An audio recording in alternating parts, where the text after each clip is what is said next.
हर रोज गिरती missile, bomb और drone attack के बीच वो गारंटी है जिसकी बदौलत 140 करोड़ हिंदुस्तानी सुरक्षित हैं। ये तारीखें भरोसा दिलाती हैं कि दुनिया का कोई भी देश हथियारों की बदौलत हम पर अपनी हेकड़ी नहीं दिखा सकता। और इन दोनों ही तारीख पर पोखरण में न्यूक्लियर टेस्ट हुए और औपचारिक ऐलान कर दिया गया कि भारत अब परमाणु संपन्न देश है। 11 मई 1998 को 3 परीक्षण एक साथ हुए, जबकि 13 मई को 2 टेस्ट हुए। इसे भारत ने ऑपरेशन शक्ति कोड नेम दिया था। इसके बाद भारत ने फिर कभी न्यूक्लियर टेस्टिंग को अंजाम नहीं दिया, मगर आज 180 परमाणु हथियारों के साथ दुनिया में बड़ी ताकत के तौर पर भारत की प्रेजेंस है। Range ready? Ready. 4, 3, 2, 1, 0. At 15:45 hours, India conducted 3 underground nuclear tests in the Pokhran range. These tests conducted today were with a fission device, a low-yield device, and a thermonuclear device.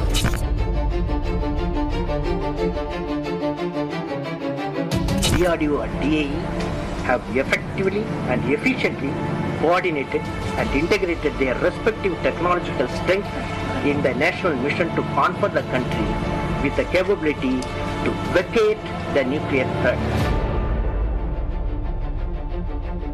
1998 के मई महीने में हिंदुस्तान ने पोखरण में जो कारनामा किया, उसकी तस्वीरें हर हिंदुस्तानी को गर्व से भर देती हैं। गर्व इसलिए भी बढ़ जाता है क्योंकि अमेरिका ने पोखरण में निगरानी के लिए 4 सैटेलाइट सर्विलांस खास तौर पर लगाए थे, मगर इन सबको चकमा दे दिया गया।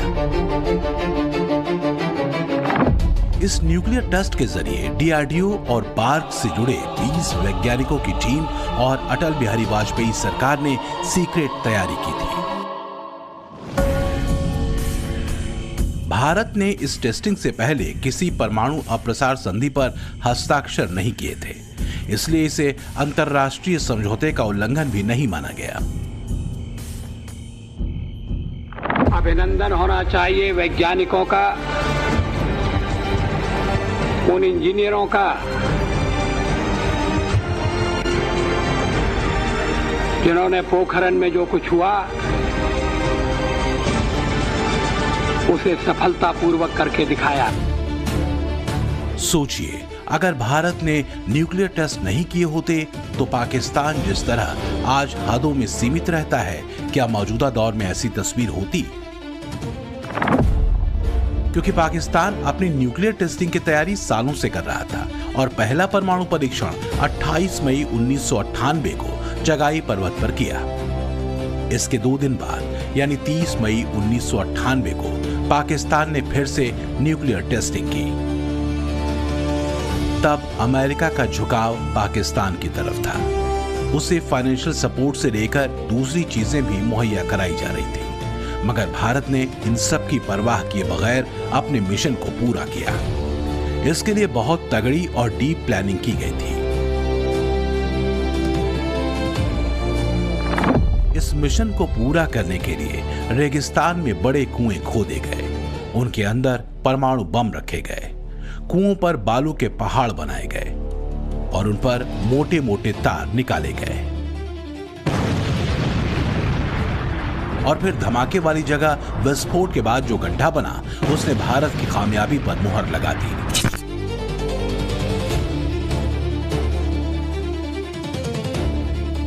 और मैं समझता हूं ये देश की नीति रही है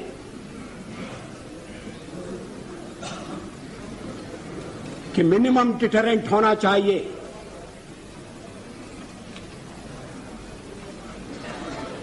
वो क्रेडिबल भी होना चाहिए।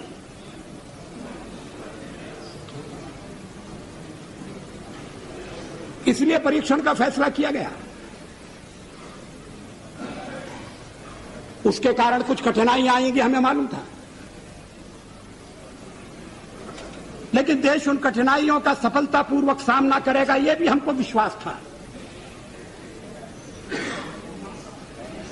और ऐसा ही हुआ।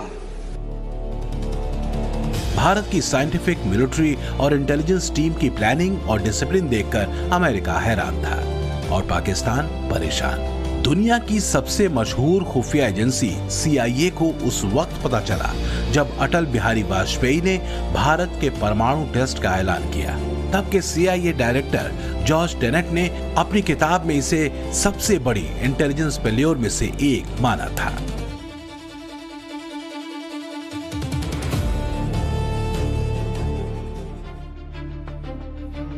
किसी ताकतवर देश की ताकत आप मान के चलिए कि मोटे तौर पर तो पैसा होता है, मगर बॉस पावर बहुत जरूरी होती है। और यह पावर सेना के पास अत्याधुनिक हथियारों की लंबी चौड़ी के अलावा दमदार एटम बॉम्ब से भी आती है। आज मैं राष्ट्रगर्व में परमाणु बम की कहानी आपको इसलिए नहीं बता रहा क्योंकि इसका खतरा बहुत ज्यादा बढ़ गया है, बल्कि इसके जरिए वो बातें सामने लाना चाहता हूं जिसने दुनिया को चौंका दिया था। 1974 के स्माइलिंग बुद्धा वाली टेस्ट की वजह भी बताऊंगा, मगर जिस ऑपरेशन शक्ति की अभी बात कर रहा हूं उसकी एक एक डिटेल आपके आत्मविश्वास की वजह बन सकती है।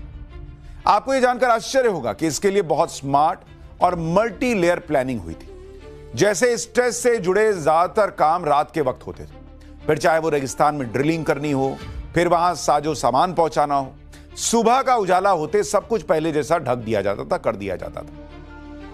सैटेलाइट इमेज में किसी तरह का बदलाव कैच ना हो पाए, इसके लिए हेवी मशीनरी को वापस उसी ओरिजिनल पोजीशन में रख दिया जाता था। जैसे ही अमेरिका के सैटेलाइट की ऑर्बिट और पासिंग टाइम साइट के नियरेस्ट होती थी तो काम रोक देते थे कि भाई अब यहां से गुजरेगा सैटेलाइट, वो देखेगा तो अभी रुक जाओ। इस दौरान जो रेत के ढेर बनते थे उनका अलाइनमेंट भी हवा की दिशा के मुताबिक किया जाता था, जिसकी वजह से डिस्टर्बेंस पैटर्न समझ ही नहीं आता था। न्यूक्लियर टेस्ट जब होने थे तब ओडिशा के चांदीपुर मिसाइल टेस्ट रेंज के पास हलचल बढ़ा दी गई। इस वजह से अमेरिका का ध्यान उस तरफ चला गया और फिर न्यूक्लियर डिवाइस को सेब के डिब्बों में पैक करके मुंबई के सांताक्रूज एयरपोर्ट से विमानों के जरिए जैसलमेर भेजा गया और आर्मी ट्रक से पोखरण तक पहुंचाया गया। फिर जो धमाका हुआ उसने दुनिया को होश उड़ा दिए। उस वक्त APJ अब्दुल कलाम, R चिदम्बरम और अनिल काकोदकर के तौर पर हमारे पास वैज्ञानिकों की ऐसी टीम थी जिन्होंने दिन रात मेहनत करके इसे पूरा किया। ये सभी सेना की वर्दी पहनकर पोखरण जाते थे। डॉक्टर कलाम तो अकेले ही न्यूक्लियर साइट पर निकलते थे। कलाम का code name major general Prithviraj और चिदम्बरम का कोड नेम नटराज रखा गया था। कहते हैं कि भारत के इस परीक्षण की जानकारी वाजपेयी सरकार के कई मंत्रियों तक को नहीं थी। हालांकि इस टेस्ट के बाद भारत ने नो फर्स्ट यूज की पॉलिसी अपनाई, जिसका मतलब था कि हम पहले हमला नहीं करेंगे, लेकिन जब छेड़ोगे तो छोड़ेंगे नहीं, यह भी तय कर लिया।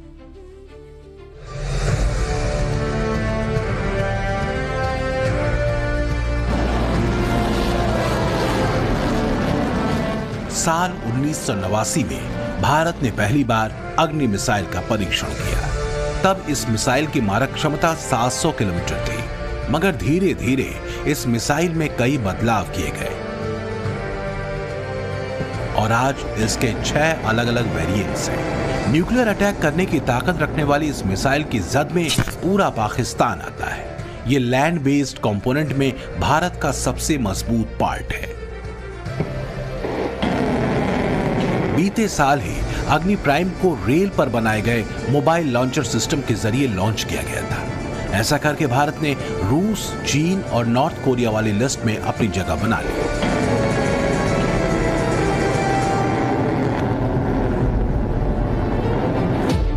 K-15 और K-4 भी ऐसी मिसाइल कैटेगरी में आती हैं जो परमाणु हमला करने में सक्षम है।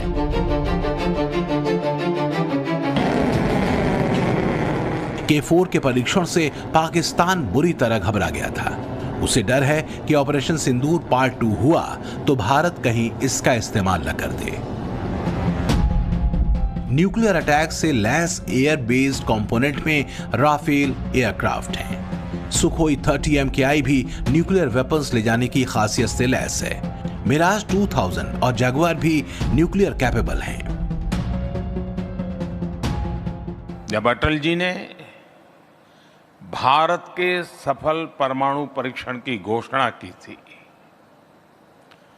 पोखरण परमाणु परीक्षण के जरिए भारत ने न केवल अपने वैज्ञानिक सामर्थ्य को साबित किया, बल्कि भारत के वैश्विक कद को एक नई ऊंचाई भी दी थी।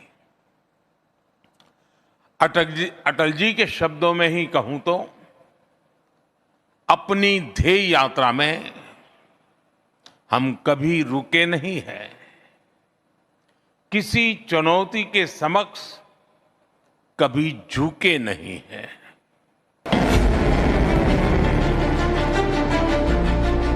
खतरा अगर समंदर से आता है तो हिंदुस्तान के पास ऐसे ऐसे न्यूक्लियर वेपन्स हैं कि दुश्मन का मटियामेट सेकेंडों में किया जा सकता है।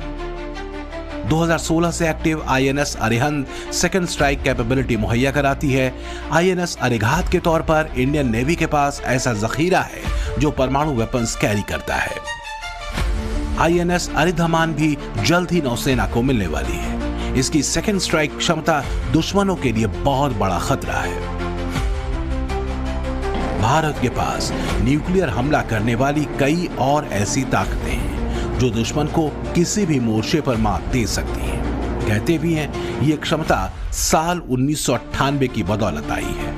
पोखरण में किया गया भारत का परमाणु विस्फोट आज अतीत के यादगार लम्हों में शुमार किया जाता है।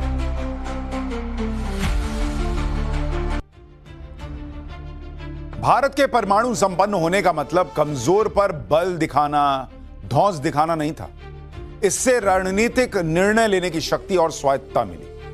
हालांकि कुछ राजनेता इसमें भी मीन मेख निकाल लेते हैं। सोनिया गांधी ने 1998 के पोखरण टेस्ट के बाद क्या कहा था? सोनिया गांधी ने उन्होंने बाकायदा ऑन कैमरा विरोध किया था। उन्होंने इसे अटल बिहारी सरकार को टारगेट करते हुए कहा कि सच्ची ताकत संयम में है, प्रदर्शन में नहीं।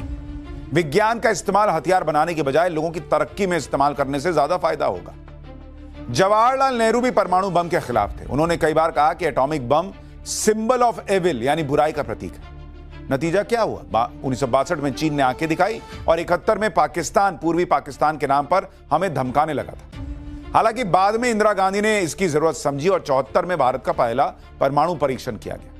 तब भारत ने इसे स्माइलिंग बुद्धा का नाम दिया था।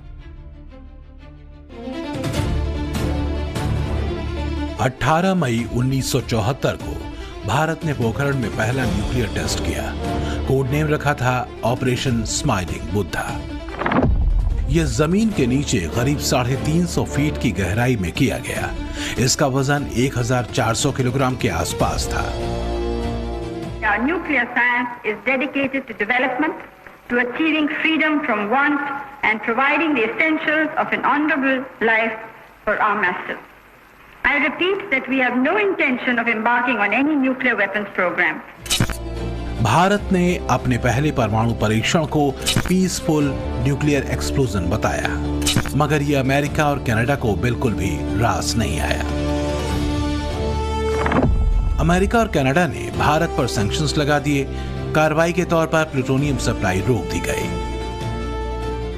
ये बात पूरी दुनिया जानती थी कि हिंदुस्तान के इस परीक्षण से किसी भी तरह का रेडियो एक्टिव फॉलआउट नहीं हुआ, मगर फिर भी धमकी भरा रवैया बंद नहीं हुआ। When we first embarked on our nuclear program, most industrialized nations were very critical of us. Their disapproval, even hostility, continues. Cooperation is withheld and solemn agreements are lightly set aside. It is clear that in order to meet our growing requirements of energy for agriculture and industry, we must produce more electricity. दावा किया जाता है कि इंदिरा गांधी के इस फैसले को लेकर उनकी कैबिनेट में ही मतभेद था।